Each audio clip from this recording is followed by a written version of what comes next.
Mas Bur, saya akan lanjutkan dialog dengan konstelasi politik yang sekarang sedikit banyak berubah dalam kabinet kerja. Apakah kepentingan PDIP diakomodir dalam kabinet kerja ini? Setidaknya tidak dikurangi, gitu ya. Kalau kita lihat tidak ada menteri dari kalangan PD Perjuangan atau nama-nama yang masuk melalui Ibu Mega yang dikurangi atau di-reshuffle. Tetapi juga tidak bertambah. Gitu ya. Bahkan nama yang cukup santer disuarakan oleh PD Perjuangan untuk di-reshuffle, Bu Rini tetap dipertahankan. Jadi pada titik tertentu Jokowi ingin memperlihatkan bahwa dia somebody. Dia tidak bisa didikte bahkan oleh PD Perjuangan sendiri. Tetapi juga tidak menyakiti PD Perjuangan. Melepaskan stigma petugas partai? Secara tidak langsung gitu ya. Secara tidak langsung dia ingin tampil lebih presidensial. Meskipun kesan bahwa dia petugas partai, kader partai, memang tidak bisa dielakkan karena bagaimanapun Jokowi adalah kader PD Perjuangan. Tetapi gestur, bahasa, komunikasi politik maupun tindakan Jokowi setidaknya dalam 8 atau 9 bulan terakhir itu menunjukkan lebih otoritatif dia. Dia ingin menunjukkan bahwa saya adalah the center of attraction-nya dan saya yang punya power-nya. Di pos-pos kementerian yang diisi oleh kalangan profesional, Anda katakan ini memang penghitungannya penghitungan dari kapasitas dan juga kinerja, bukan penghitungan politis. Semuanya, segini, baik profesional maupun non-profesional, non-partai. Sebenarnya kategori ini tidak tepat juga. Yang tepat adalah kategori partai dan non-partai. Itu terus terang indikator utamanya seharusnya adalah faktor kinerja. Jadi kinerjalah yang menjadi indikator paling objektif untuk mempertahankan atau menggeser atau mengganti menteri yang berada dalam kabinet. Nah, masalahnya karena ini jabatan politik, tidak serta-merta faktor kinerja tadi menjadi satu-satunya yang menentukan reshuffle. Dan menurut saya mau dari non-partai atau kalangan partai politik, pada dasarnya urusan politik tidak bisa diabaikan. Karena kalau misalnya ukurannya kinerja saja, ada menteri lain yang menurut saya kinerjanya tidak delivered sama sekali, tapi tetap dipertahankan. Jadi memang faktor politik bagaimanapun menjadi penentu. Nah, dari sisi ini saya kira non-partai ini kan bukan hanya profesional juga, ada sebagian yang masuk melalui jalur rekomendasi dari patron kuat. Jadi misalnya mereka dianggap sebagai proksi bagi kepentingan aktor gitu ya untuk masuk ke dalam kabinet dan proksi itu mungkin sekarang sedang berkurang daya tawarnya dan kemudian dikurangi gitu ya.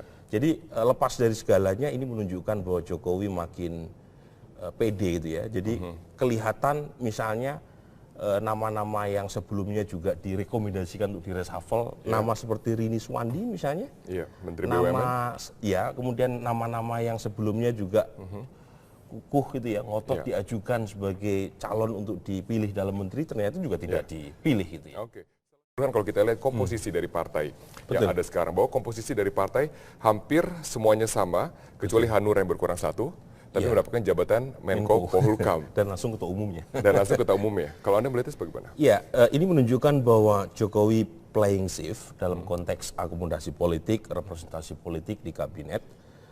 Masuknya Golkar dan PAN tidak mengganggu proporsi akomodasi politik buat partai-partai yang berjerih payah mengantarkan Jokowi dari awal.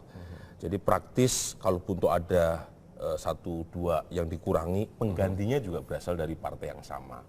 Jadi kecuali tadi Hanura yang berkurang satu dari sisi jumlah, tapi dari sisi kewenangan dan koordinasi langsung mendapatkan satu Menko gitu ya. Jadi dua posisi menteri Anda katakan setara dengan satu posisi Menko Menteri secara Koordinator. Politik ya, mungkin kalau secara budget ya dua menteri yang punya urusan langsung dengan masyarakat ya, seperti Menteri Perindustrian dengan Menpan RB itu cukup besar. Ya. Tapi poinnya adalah ketua umumnya sendiri yang langsung megang. Nah, menurut saya bukan hanya representasi politik kalau kita perhatikan nama-nama yang tadi disampaikan oleh Jokowi, tapi juga representasi sosial keagamaan. Ada nama baru seperti Profesor Muhadjir, yang mantan rektor Universitas Muhammadiyah Malang, yang menurut saya punya rekod yang cukup panjang dalam dunia pendidikan, dan beliau adalah pengurus PB Muhammadiyah yang beberapa waktu lalu sepertinya kok ada kesan bahwa PP Muhammadiyah tidak ikut dilibatkan gitu ya dalam proses berjalannya pemerintahan Jokowi. Jadi ini representasi sosial keagamaan yang penting juga untuk kita angkat. Apakah seorang Jokowi ini kemampuannya bisa untuk menjaga ini? Kalau kita lihat perkembangan ya, mulai dari koalisi pendukungnya yang minoritas sampai sekarang menjadi mayoritas, itu menunjukkan kemampuan dia untuk melakukan koordinasi yang baik, bukan hanya di dalam koalisi pendukungnya, tapi juga dengan pihak-pihak partai-partai yang berada di luar koalisi pendukung.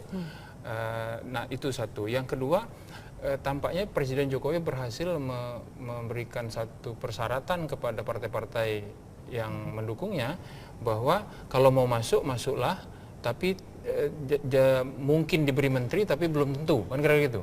Nah, tanpa diberikan janji yang jelas seperti itu pun mereka tetap bisa masuk. Bahkan sekali lagi Golkar menyatakan dukungan untuk menjadikan Pak Jokowi sebagai calon presiden 2019. Bahwa kemudian ada kompensasi politik yang diberikan, memang itu satu logika politik yang lumrah saya kira. Kalau ada dukungan tentu ada reward gitu ya. Nah itu. Nah tapi sekarang kuncinya yang saya maksud dengan leadership presiden itu adalah satu, kejelasan fokus, ya. Koordinasi antar menteri itu akan lebih mudah dilakukan kalau presiden jelas punya fokus atau agenda prioritas. Misalnya sekarang presiden jelas tampaknya memberikan fokus atau memprioritaskan pada agenda-agenda ekonomi real yang terkait langsung dengan nasib atau hajat hidup masyarakat, seperti persoalan-persoalan infrastruktur, kemudian persoalan-persoalan infrastruktur itu macam-macam, jalan, kemudian pelabuhan, transportasi yang lain ya, transportasi massal, kemudian juga soal mengurangi pengangguran, menyediakan akses kesehatan dan sebagainya. Nah, Presiden bisa menggunakan prioritas ini sebagai alat untuk melakukan koordinasi dan melakukan leadership kepada para bawahannya ini. Misalnya di dalam setiap kementerian itu kan ada koordinasi yang sifatnya sektoral, ya, yang secara formal itu diwakili oleh 4 Menko, begitu.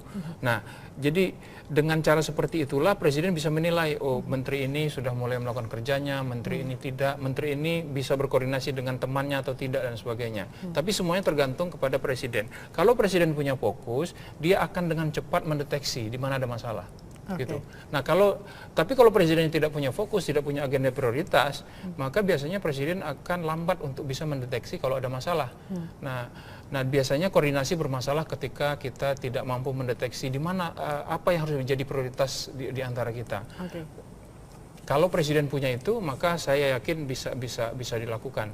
Yang ketiga, saya kira yang diperlukan oleh Presiden adalah ketegasan, ketegasan untuk memastikan bahwa fokus kita 2,5 tahun ke depan atau 3 tahun ke depan adalah 1, 2, 3, 4 yang mau bermain-main mencari panggung di luar itu maka akan diberi sanksi gitu. Nah dengan demikian maka setiap orang akan mencoba menempatkan dirinya pada posisi masing-masing sehingga koordinasi bisa berjalan.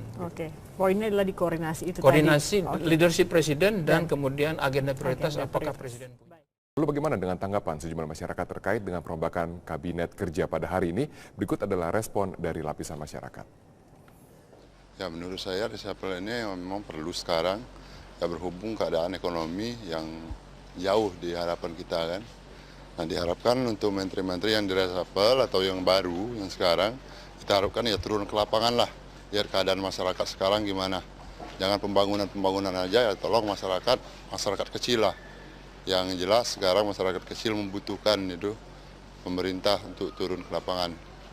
Kalau menurut saya, menurut nama-nama yang ada ini, saya sangat setuju sekali soalnya kabinet saat ini sudah kurang kerjasamanya itu masing-masing nggak ada kerjasamanya. Gitu. Jadi bagus Pak Jokowi itu ini mengambil keputusan yang tepat. Tanggapan saya kalau memang Jokowi ini kan presiden ini kan yang sangat sederhana, orangnya bersahaja ya, low profil. Bagi saya tolonglah ini cuma terakhir bagi rakyat ini, saya harapkan bagi rakyat semua ini dia memilih orang-orang benar profesional, jangan memilih orang-orang dari partai. Karena dia didukung oleh rakyat. Orang partai itu dia akan mengurus partai-partainya dia aja di departemen itu sendiri. Kan udah dengar soal isu reshuffle ya? Udah sempat dengar juga beberapa nama yang Iya. Tanggapannya gimana, Mbak? Sebenarnya kalau misalnya kinerjanya mereka bagus, reshuffle kayaknya nggak terlalu dibutuhin.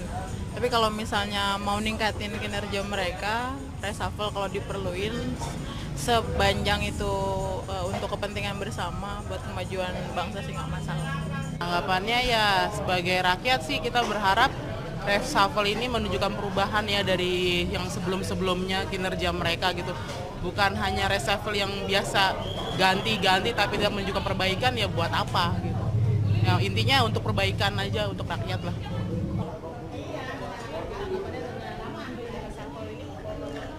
Tentang reshuffle ini mudah-mudahan Indonesia jadi jauh lebih baik ya.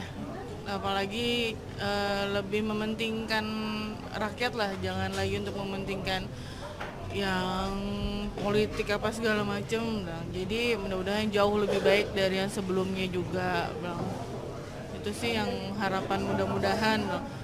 Kasihan yang rakyat-rakyat yang yang atau apa-apa jadi harusnya jadi lebih baik, jadi malah lebih terpuruk gitu loh. Gak ada memikirkan untuk masa depan rakyatnya gitu loh. Pemirsa, terima kasih Anda masih bersama kami di Breaking News Metro TV, dan saat ini kami akan mengajak Anda untuk kembali bergabung ke Istana Negara untuk melihat tanggapan dari Menteri Perdagangan yang baru, Enggar Tiasto Lukita. Tidak mungkin kita tutup itu. Nah, kita harus jaga domestic market ini.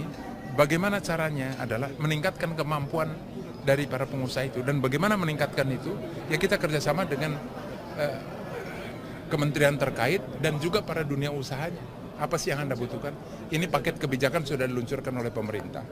Sekarang apa hal yang masih belum, apa hal yang masih bisa ditingkatkan dan sebagainya. Ada insentif-disinsentif dalam Nanti kita akan bahas lebih jauh. Kita dengan paket yang ada saja sudah bagus, ya kan? Hanya tinggal bagaimana mengimplementasikannya. Sudah ada tanya sedikit dong Pak, kronologinya Bapak dipilih sama Pak Presiden Pak, ditelepon Itu kapan? Bapak Presiden. Kapan sih Pak? Bapak dihubungi langsung sama Pak Presiden atau atas diajukan sama Pak siapa namanya? Pak Surya Paloh atau gimana Pak? Mekanismenya saya. Mekanismenya. Tapi dihubunginya kapan Pak? Diberi kabarnya? Seminggu ini? Mendadak atau emang udah jauh-jauh bulan minggu? Kemarin yang lain kapan? Disamain ya Pak, nggak bisa gitu dong. Ini hebatnya. Kita kan dulu jadi wartawan. Kita foto profil dulu dengan teman-teman wartawan. Ayo, Bentar ayo, dulu, foto belum profil. selesai. Pak, sebentar Pak, saya wawancara. Tadi ceritanya. Ya.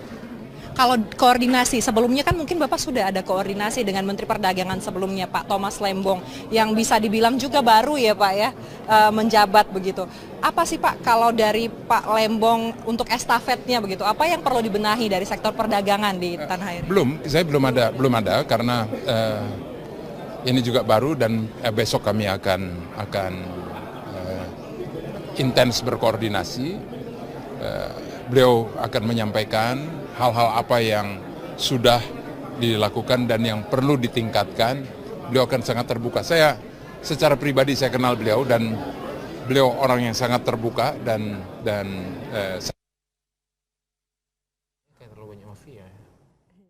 Kita tahan sebentar karena saya ingin juga menyapa rekan saya di mana pasca pemirsa pengumuman perombakan Kabinet Kerja Jilid 2, mantan Menteri Perhubungan Ignatius Jonan masih terlihat datang ke gedung Kementerian Perhubungan seperti biasa. Dan untuk mengetahui perkembangannya kami langsung bergabung bersama dengan Syazawi Sastro. Saja apakah Jonan sudah memberikan juga tanggapan terkait dengan perombakan dirinya atau penggantian dirinya menjadi Menteri Perhubungan? Ya Zakia, pasca perombakan atau pergantian menteri di Kabinet Kerja Jilid 2 oleh Presiden Joko Widodo siang tadi, ini mantan Menteri Perhubungan Ignatius Jonan tadi kami temui pada saat hendak keluar dari gedung Kementerian Perhubungan pada pukul 13:30 waktu Indonesia Barat, ini Jonan masih enggan memberikan tanggapan atau memberikan komentarnya terkait dengan pergantian dirinya yang digantikan oleh Presiden Direktur PT Angkasa Pura II, yaitu Budi Karya Sumadi.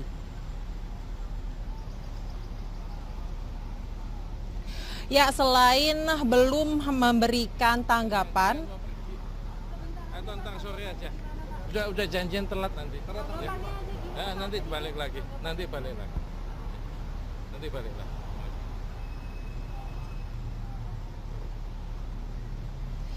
Ignatius Jonan memang menyatakan alasannya bahwa masih memiliki janji atau akan mengadakan pertemuan sehingga akan memberikan komentar atau tanggapannya terkait pergantian dirinya ini pada sore nanti.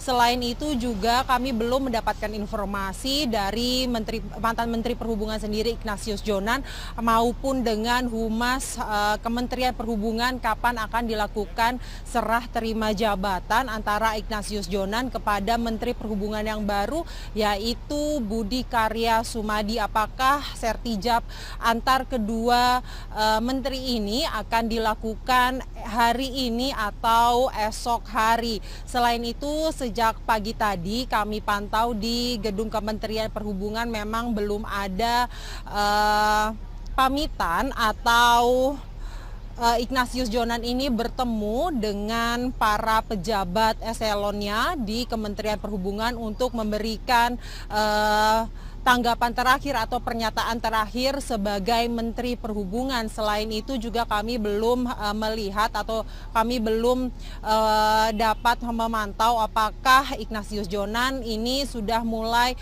berbenah kantornya untuk segera keluar dari gedung kantornya Kementerian Perhubungan. Namun demikian, tadi siang setelah adanya pengumuman bahwa dirinya ini akan diganti oleh Budi Karya Sumadi, kami melihat stafnya ini mengganti plat mobilnya yang biasanya menjadi mobil dinasnya, yaitu RI39 menjadi plat mobil pejabat, yaitu dengan plat mobil RFS. Hanya itu yang dapat kami pantau hingga siang ini, Zakia. Baik, terima kasih Syaza Wisastro atas informasinya. Di dalam koalisi pendukungnya, tapi juga dengan pihak-pihak partai-partai yang berada di luar koalisi pendukung. Nah, itu satu. Yang kedua, tampaknya Presiden Jokowi berhasil memberikan satu persyaratan kepada partai-partai yang mendukungnya bahwa kalau mau masuk, masuklah, tapi mungkin diberi menteri tapi belum tentu, kan kira-kira gitu. Nah, tanpa diberikan janji yang jelas seperti itu pun mereka tetap bisa masuk. Bahkan sekali lagi Golkar menyatakan dukungan untuk menjadikan Pak Jokowi sebagai calon presiden 2019. Bahwa kemudian ada kompensasi politik yang diberikan, memang itu satu logika politik yang lumrah, saya kira. Kalau ada dukungan tentu ada reward gitu ya. Nah, itu. Nah, tapi sekarang kuncinya yang saya maksud dengan leadership presiden itu adalah satu, kejelasan fokus, ya.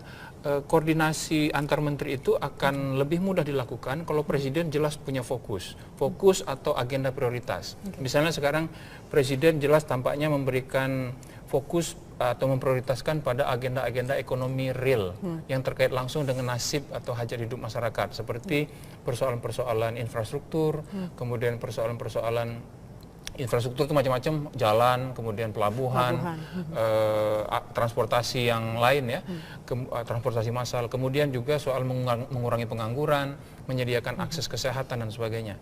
Nah, Presiden bisa menggunakan prioritas ini sebagai alat untuk melakukan koordinasi dan melakukan leadership kepada para bawahannya ini.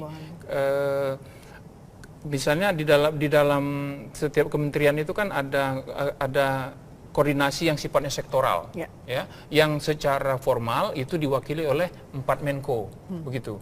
Nah, jadi dengan cara seperti itulah Presiden bisa menilai, oh menteri ini sudah mulai melakukan kerjanya, menteri ini tidak, menteri ini bisa berkoordinasi dengan temannya atau tidak dan sebagainya. Tapi semuanya tergantung kepada Presiden. Kalau Presiden punya fokus, dia akan dengan cepat mendeteksi di mana ada masalah. Gitu. Nah tapi kalau presiden tidak punya fokus, tidak punya agenda prioritas, maka biasanya presiden akan lambat untuk bisa mendeteksi kalau ada masalah. Nah biasanya koordinasi bermasalah ketika kita tidak mampu mendeteksi di mana apa yang harus menjadi prioritas di antara kita. Kalau presiden punya itu, maka saya yakin bisa dilakukan. Yang ketiga, saya kira yang diperlukan oleh presiden adalah ketegasan, ketegasan untuk memastikan bahwa fokus kita 2,5 tahun ke depan atau 3 tahun ke depan adalah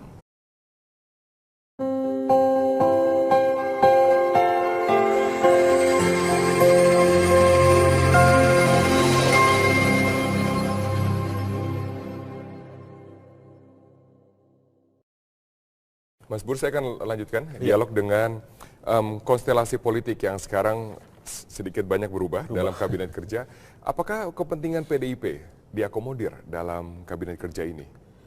Setidaknya tidak dikurangi, gitu ya. Kalau kita lihat tidak ada menteri dari kalangan PD Perjuangan atau nama-nama yang masuk melalui Ibu Mega yang dikurangi atau di-reshuffle, tetapi juga tidak bertambah. Gitu ya.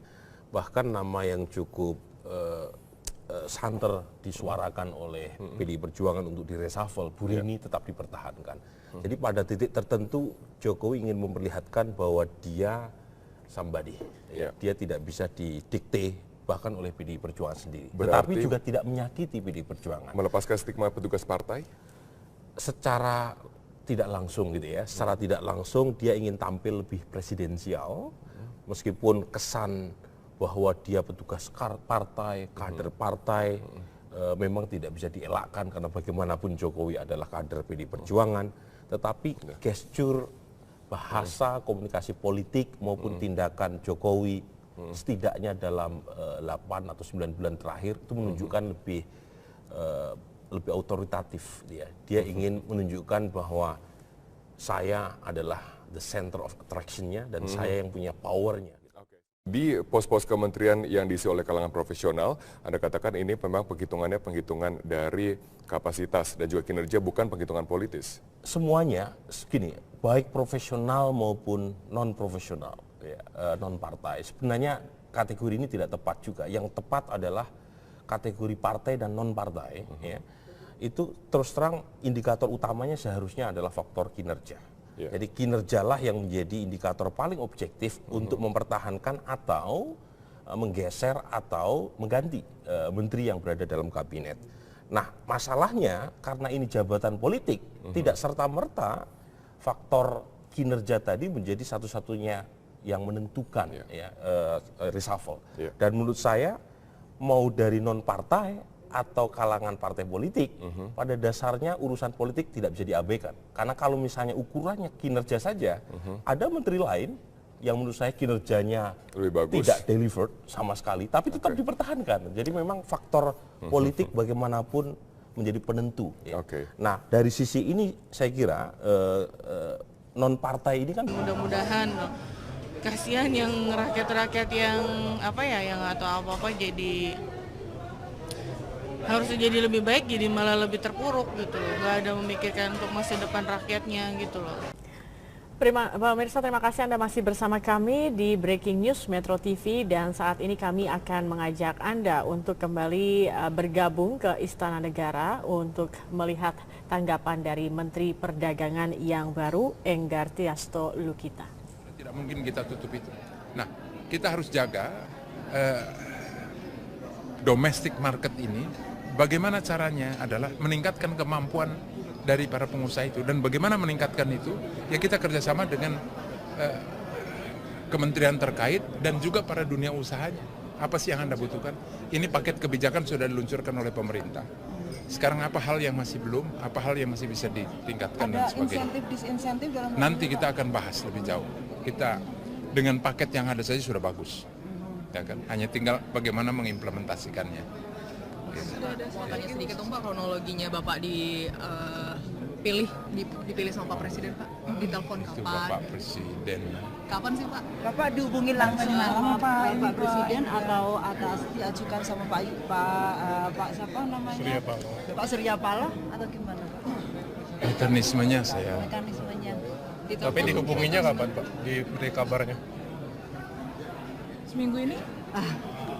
Mendadak atau emang udah jauh-jauh bulan minggu? Kemarin yang lain kapan?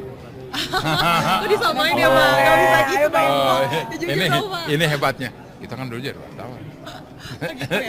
Kita foto profil dulu dengan teman-teman wartawan. Ayo, Dulu foto profil. belum selesai. Pak, sebentar Pak, saya wawancara. Tadi ceritanya. Ya.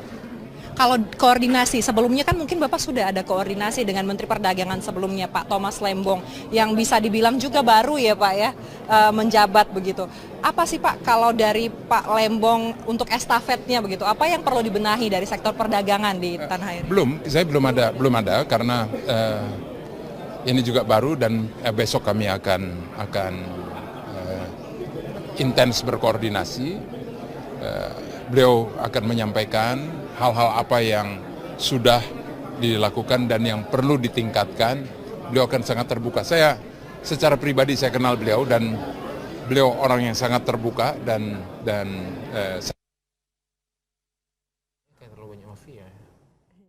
Kita tahan sebentar karena saya ingin juga menyapa rekan saya di mana pasca pemirsa pengumuman perombakan Kabinet Kerja Jilid 2. 1, 2, 3, 4 yang mau bermain-main mencari panggung di luar itu maka akan diberi sanksi gitu. Nah dengan demikian maka setiap orang akan mencoba menempatkan dirinya pada posisi masing-masing sehingga koordinasi bisa berjalan. Oke, poinnya adalah di koordinasi itu koordinasi tadi. Leadership presiden dan kemudian agenda prioritas apakah presiden.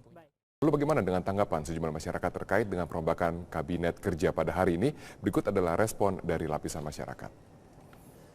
Ya menurut saya reshuffle ini memang perlu sekarang, ya berhubung keadaan ekonomi yang jauh di harapan kita kan. Nah diharapkan untuk menteri-menteri yang direshuffle atau yang baru, yang sekarang, kita harapkan ya turun ke lapangan lah, biar keadaan masyarakat sekarang gimana. Jangan pembangunan aja, ya tolong masyarakat kecil lah. Yang jelas sekarang masyarakat kecil membutuhkan itu pemerintah untuk turun ke lapangan. Kalau menurut saya, menurut nama-nama yang ada ini, saya sangat setuju sekali soalnya kabinet saat ini sudah kurang kerjasamanya itu masing-masing nggak ada kerjasamanya. Jadi bagus Pak Jokowi itu ini mengambil keputusan yang tepat. Tanggapan saya kalau memang Jokowi ini kan presiden ini kan yang sangat sederhana, orangnya bersahaja ya, low profil. Bagi saya tolonglah ini cuma terakhir bagi rakyat ini, saya harapkan bagi rakyat semua ini dia memilih orang-orang benar profesional, jangan memilih orang-orang dari partai. Karena dia didukung oleh rakyat, orang partai itu dia akan mengurus partai-partainya dia aja di departemen itu sendiri. Kan udah dengar soal isu reshuffle ya? Udah sempat dengar juga beberapa nama yang iya. Tanggapannya gimana Mbak? Sebenarnya kalau misalnya kinerjanya mereka bagus, reshuffle kayaknya nggak terlalu dibutuhin. Tapi kalau misalnya mau ningkatin kinerja mereka, reshuffle kalau diperluin sepanjang itu untuk kepentingan bersama buat kemajuan bangsa sih nggak masalah. Tanggapannya ya sebagai rakyat sih kita berharap reshuffle ini menunjukkan perubahan ya dari yang sebelum-sebelumnya kinerja mereka gitu. Bukan hanya reshuffle yang biasa ganti-ganti tapi tidak menunjukkan perbaikan ya buat apa gitu. Ya, intinya untuk perbaikan aja untuk rakyat lah.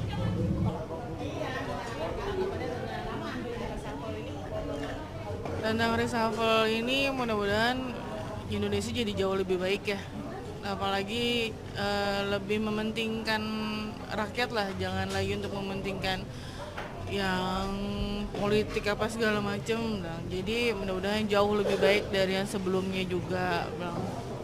Itu sih yang harapan. Bukan hanya profesional juga, ada sebagian yang masuk melalui jalur rekomendasi dari patron kuat. Jadi misalnya mereka dianggap sebagai proksi bagi kepentingan aktor gitu ya untuk masuk ke dalam kabinet, dan proksi itu mungkin sekarang sedang berkurang daya tawarnya dan kemudian dikurangi gitu ya. Jadi lepas dari segalanya ini menunjukkan bahwa Jokowi makin pede gitu ya. Jadi kelihatan misalnya nama-nama yang sebelumnya juga direkomendasikan untuk direshuffle, nama seperti Rini Suwandi misalnya, Menteri BUMN, kemudian nama-nama yang sebelumnya juga kukuh gitu ya, ngotot diajukan sebagai calon untuk dipilih dalam menteri, ternyata juga tidak dipilih gitu ya.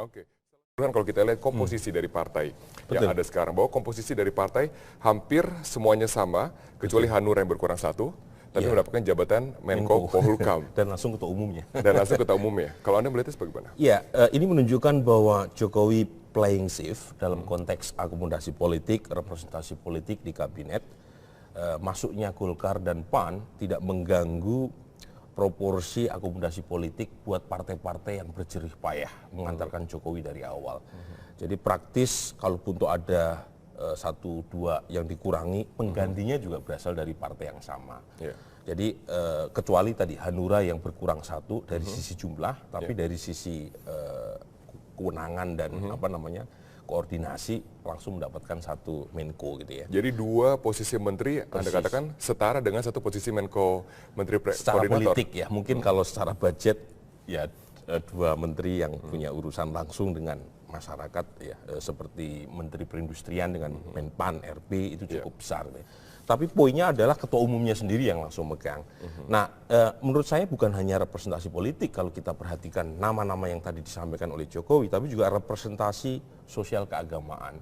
Ada nama baru seperti Profesor Muhajir, mantan rektor Universitas Muhammadiyah Malang, yang menurut saya punya rekod yang cukup panjang dalam dunia pendidikan, dan beliau adalah pengurus PP Muhammadiyah yang beberapa waktu lalu sepertinya kok ada kesan bahwa PP Muhammadiyah tidak ikut dilibatkan gitu ya dalam proses berjalannya pemerintahan Jokowi. Jadi ini representasi sosial keagamaan yang penting juga untuk kita angkat.